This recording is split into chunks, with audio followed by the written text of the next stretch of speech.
अगर इस्लाम के कारण आतंकवाद होता, मेरा सवाल जरा समझ लीजिए, अगर इस्लाम के कारण आतंकवाद होता तो दुनिया के कौन से देश में सबसे ज्यादा आतंकवादी होना चाहिए?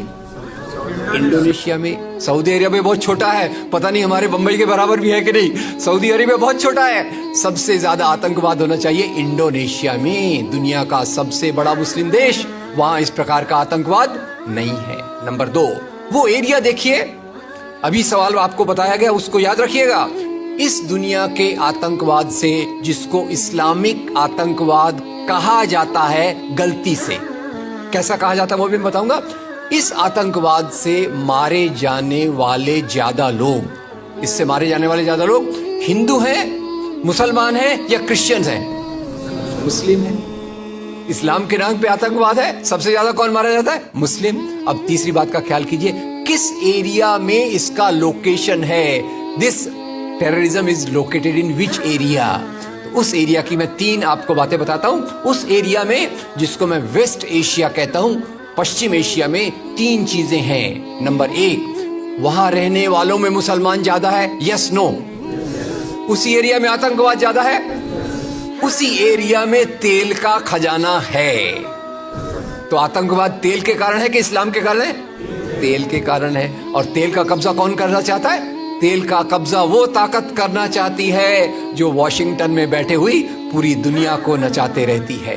काम करने वाला कोई और गुनाहगार कोई और बनाया गया। अब ये आया कैसे?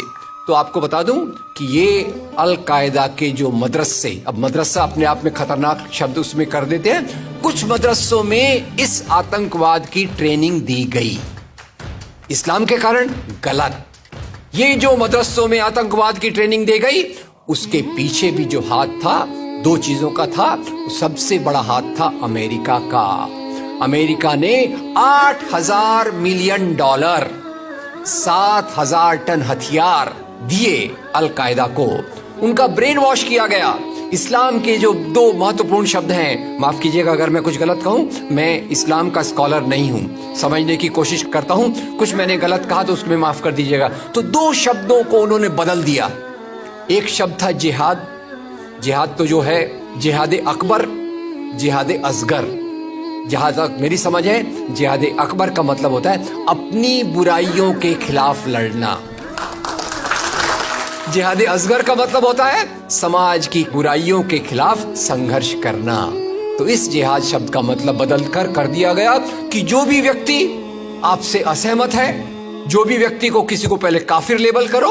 अब काफिर का भी एक बहुत अलग मतलब है, I won't go to the details of that. तो काफिर किसी को बोलो, उसको मारो, तो उसको जिहाद के नाम दिया गया। और ये ट्रेनिंग उन मदरसाओं में हुई जिसको अमेरिका ने पैसा दिया, अमेरिका ने सिलेबस भी दिया।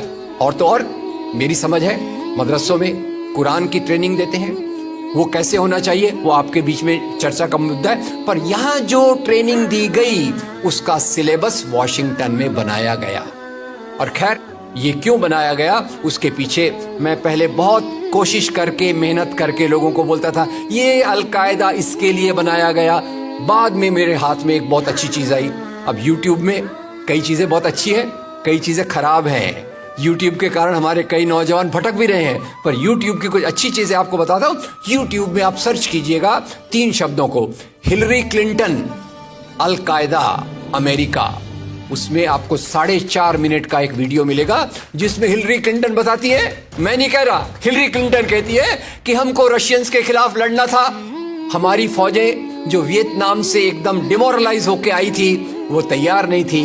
तो इन एशिया के मुसलमानों के नौजवानों के कंधे पर रखकर हमने अपनी बंदूक चलाई, हमने अल कायदा खड़ा किया, हमारा काम हो गया, हम अपने हाथ धो लिए और हम अपने वापस आ गए। तो यानी हमने कैंसर के बीज डाल दिए, हम तो अपने देश में सुरक्षित हैं। उसका जो नतीजा भुगतना हो वो एशिया के लोग भुगते, वेस्ट एशिया के लोग भुगते। और उसी के साथ 9/11 के बाद, उसी के साथ अमेरिकन मीडिया ने एक सबसे खराब काम किया, the most anti human act in the history of Mankind. मैं पूरी जिम्मेदारी से ये शब्द कह रहा हूं। क्या किया था अमेरिकन मीडिया ने? अमेरिकन मीडिया ने धर्म को आतंकवाद से जोड़ दिया। मजहब जो मोहब्बत सिखाता है, मजहब जो इंसान को इंसान बनना सिखाता है, उस मजहब के साथ इन्होंने आतंकवाद को जोड़ दिया और एक शब्द बनाया पहली बार, इस्लामिक टेररिज्म। याद रखिए, दुनिया में आतंकवाद पहले भी हुआ है। याद रखिए आयरिश रिपब्लिकन आर्मी, याद रखिए खालिस्तान, याद रखिए नाथुराम गोडसे, याद रखिए इंदिरा गांधी का हत्यारा, याद रखिए राजीव गांधी का हत्यारा। आतंकवाद पहले भी हुए हैं, पर कभी भी मजहब को आतंकवाद के साथ नहीं जोड़ा गया। तो मैं मानता हूं, अमेरिकन मीडिया ने अगर सबसे गंदा, सबसे एंटी ह्यूमन काम किया है, तो इस जुमले का बनाना जिसको कहते हैं इस्लामिक टेररिज्म। अब इसके पीछे इस्लाम का कोई हाथ नहीं। जिहाद शब्द का मतलब बदल दिया गया और काफिर शब्द का मतलब बदल दिया गया। यहां से ब्रेन वॉश की एक प्रोसेस चालू हुई और इसी को मैं कहता हूं, ये प्रोसेस जो चालू की, ये प्रक्रिया एक कैंसर होती है। मेरा थोड़ा मेडिकल बैकग्राउंड है, मैं जानता हूं कैंसर शुरुआत में होता है, आपने ट्रीट कर लिया तो ठीक है, जब वो फाइनल स्टेज में जाता है तो पूरी दुनिया की बर्बादी करने पे तुल जाता है। और वही बात अलकायदा के साथ हुई। अलकायदा के बाद मामला वहीं खत्म नहीं होता। तेल की प्यास, तेल की भूख बहुत बड़ी है। आप जानते हैं भारत 200 साल तक गुलाम रहा इंग्लैंड का। काय के लिए गुलाम था? क्योंकि उनको यहां का कच्चा माल लूट कर ले जाना था। After colonialism there is imperialism, और ये इंपीरियलिज्म चाहता है दुनिया के रॉ मटेरियल्स, दुनिया के रिसोर्सेस को लूट कर अपनी समृद्धि को, अपनी प्रॉस्पेरिटी को बढ़ाया जाए। और उसी के चलते उन्होंने एक और काम किया, और वो काम था इराक पे हमला। अभी ब्रेक्सिट, अभी वो कौन सी रिपोर्ट आई है, मैं नाम भूल गया उसका, जिसमें ब्रिटेन के प्रधानमंत्री जो थे उनको एक गिल्टी करार हो रहा है। वो रिपोर्ट में पहले उन्होंने तय कर लिया कि हमको इराक पे हमला करना है, बाद में आर्ग्यूमेंट ढूंढते रहे कि भाई कौन सी बात पे हम इराक पे हमला करें। तो बोले अरे इराक के पास तो वेपन्स ऑफ मास डिस्ट्रक्शन है। उस बात पे लंबी बहस चली और यूनाइटेड नेशंस, जिसको अमेरिका ने अपने जेब में रख लिया है, उसके सहारे से उन्होंने इराक पे हमला किया।